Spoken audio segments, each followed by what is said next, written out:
Livre troisième, Fable 2. Les membres et l'estomac.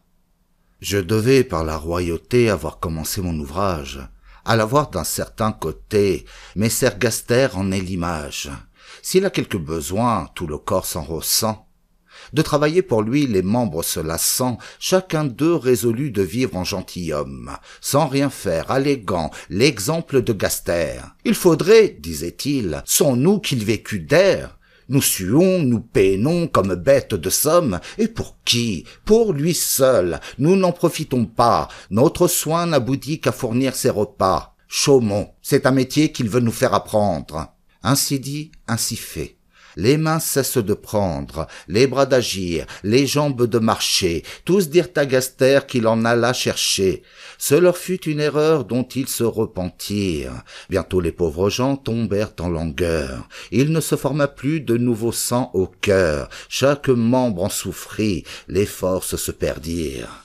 Par ce moyen, les mutins virent que celui qu'ils croyaient oisif et paresseux, à l'intérêt commun contribuait plus qu'eux.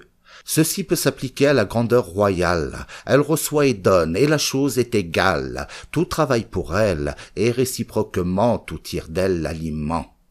Elle fait subsister l'artisan de ses peines, enrichit le marchand, gage le magistrat, maintient le laboureur, donne paye aux soldats, distribue en son lieu ses grâces souveraines, entretient seul tout l'État.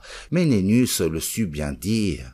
La commune s'allait séparer du Sénat. Les mécontents disaient qu'il avait tout l'empire, le pouvoir, les trésors, l'honneur, la dignité, au lieu que tout le mal était de leur côté, les tributs, les impôts, les fatigues de guerre, le peuple hors des murs était déjà posté, la plupart s'en allaient chercher une autre terre, quand Ménénus leur fit voir qu'ils étaient aux membres semblables, et par cet apologue, un signe entre les fables, les ramena dans leur devoir.